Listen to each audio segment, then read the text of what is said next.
لیے کہ جس ذات والا کے چہرے کی مجلس ہے وہ کوئی عام شخصیت نہیں بلکہ ایک عالم دین اور عالم دین سب کے اور برحال علماء ہمارے اساتذہ تشریف فرما ہے، انہوں نے جو ہمیں درس دیا، ہماری تربیت کی، اور انہی کے دروس سے اور علماء کرام کے اقوال سے اور پھر عالم کے ساتھ ساتھ ان کا قول کہ کسی عالم کا اگر انتقال ہوتا ہے تو پورے عالم پر اس کا اثر پڑتا ہے، گویا کہ پورا عالم غمگین اور سوگوار ہوتا ہے، ایک عالم کی موت ہو جاتی ہے۔ مولانا موصوف مولانا وجاہت صاحب ہمارے اس حقیق شاہد حیدر آبادی کے بڑے بھائی کی حیثیت رکھتے تھے، اور قوم میں ماشاء اللہ پہلے تو ہندوستان میں جو انہوں نے علوم حاصل کیے، اس کے بعد سے جو قوم کی سرزمین پر گئے تو وہاں کی تاریخ یہ بتاتی ہے کہ ہندوستانی علماء میں پرانے اور قدیم عالموں میں ان کا شمار، یعنی انہوں نے جو قدم رکھا اس وقت چند ایک عالم دین تھے،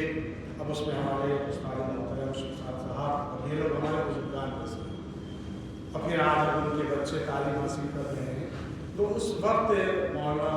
وجاہت صاحب وہاں موجود تھے، تعلیم حاصل کرتے کرتے یعنی بڑے کلاسوں کی تعلیم حاصل کر رہے تھے، تب یہ حقیر نے وہاں قدم رکھا تھا، اور مولانا موصوف کی محبت ایک بے مثال محبت اس حیثیت سے بھی کہ جب ہم لوگوں کو، ہم جیسے لوگوں کو، کیونکہ ہم لوگوں نے 3 سال یا 4 سال یوں زندگی گزاری ہے، کہتے ہیں کہ ایران میں جو لوگ جاتے ہیں وہاں فورن نیشنلٹی نہیں مل جاتی، غیر اقامہ یعنی ویزا لے کے گئے اور وہاں تعلیم حاصل کرنی شروع کر دی۔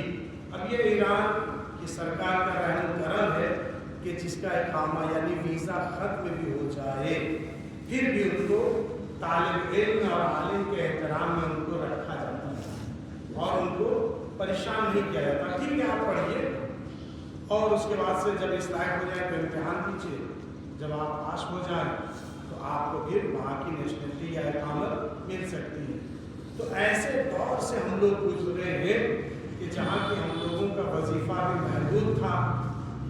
اور کھانے پینے کی مشکلات بہرحال ہر جگہ ہوتی ہے، لیکن یہ تو بیوی معصومہ ان کا کرم ہے کہ جو وہاں پہنچ گیا وہ معصومہ کی گود میں پہنچ گیا، پھر وہاں کوئی بھوکا نہیں سویا، یعنی کسی نہ کسی رات میں آج ان کے گھر دعوت، کل ان کے گھر دعوت۔ ہمارے مولانا نصرت صاحب بھی موجود ہیں، ان کا بھی شمار پرانے عالم دین میں وہاں ہوتا ہے، اور انہوں نے بھی، اور ایسے ہمارے جیسے مولانا وجاہت صاحب بھائی جہاں دیکھا ایسے طالب علم کو جن کے کھانے پینے کا کوئی وقت معین نہیں تھا، تو کیا کرتے تھے، بھائی آج کی رات ہمارے گھر آ جائیے گا، پرسوں دن میں تم ہمارے گھر آ جاؤ گے، اب 4-5 لوگوں کو ہی بلا کر کھانا کھلانا اور شاید خرچ کے آواز ہے، یہ مولانا موصوف کی صفت۔ اور اس کے علاوہ جب ہم لوگ پریشان ہوتے تھے تو بہترین مشورے سے نوازتے تھے، بتاتے تھے کہ کہاں جاؤ گے، کس سے پڑھو گے، کیسے تمہیں رہنا ہے، کس سے بچ کے رہنا ہے، کس سے ملنا ہے، یہ سب مشورہ دیا کرتے تھے۔ اور اس دور میں ایسے مشورے سے نوازنا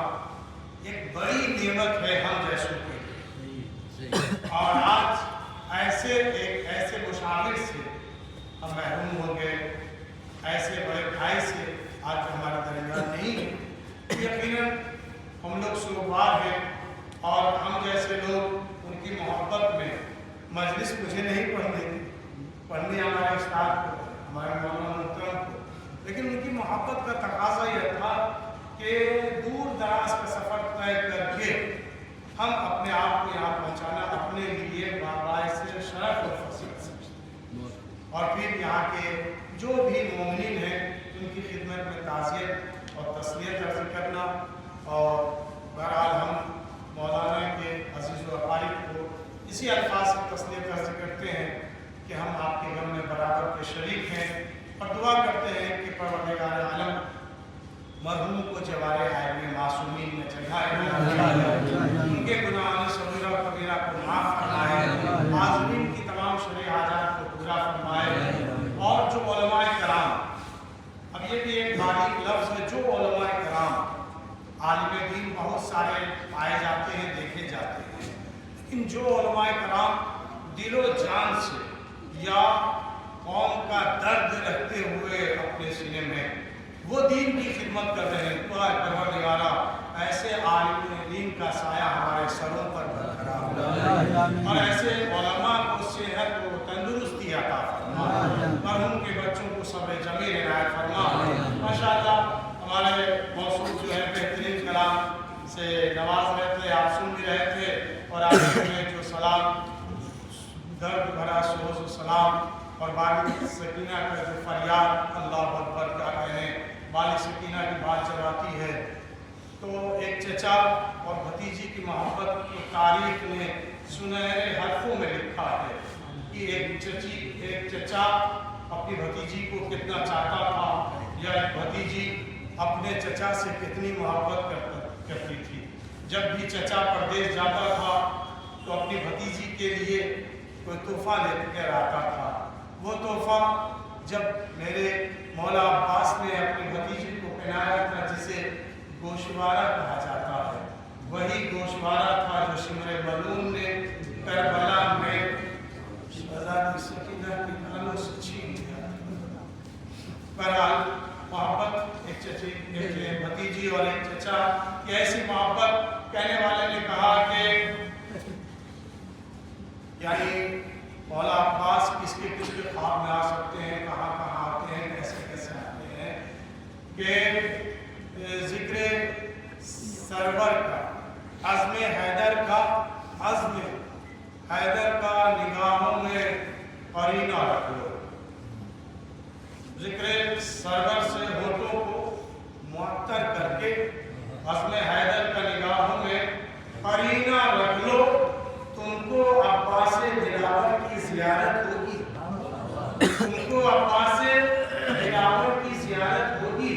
اپنی بیٹی کا اگر نام سکینہ رکھو، اپنی بیٹی کا اگر نام سکینہ رکھو۔ شکریہ، غرابی الفاظ کے ساتھ یہ تعزیت پیش کروں، اور دعا ہے کہ اللہ ہم سب کو مرحوم کے شکر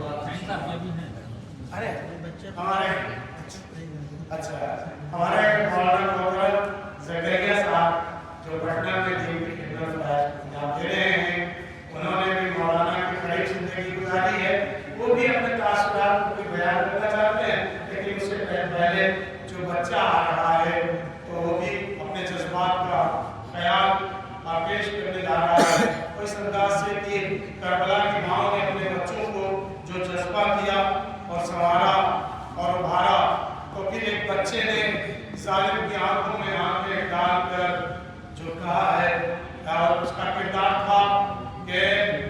کھیلتے کھیلتے، بچے کو آواز دینے کے لیے کہا یہ کلام، کھیلتے کھیلتے عصمت کو خیال آیا ہے، باپ کے سامنے بیعت کا سوال آیا ہے، کھیلتے کھیلتے عصمت کو خیال آیا ہے، باپ کے سامنے بیعت کا سوال آیا ہے، 6 مہینے کے مجاہد کو جلال آیا ہے، 6 مہینے کے مجاہد کو جلال آیا ہے، آستین الٹے ہوئے بانوں کا لال آیا ہے، بربلا ہوش میں آشیروں کا شیر آتا ہے، شہسوار ایسا ہے جو آنکھوں میں ڈوبا جاتا ہے، شہزادے علی اصغر کے غلام آ رہے ہیں آپ کے سامنے، اپنے عقیدے کا اظہار کریں۔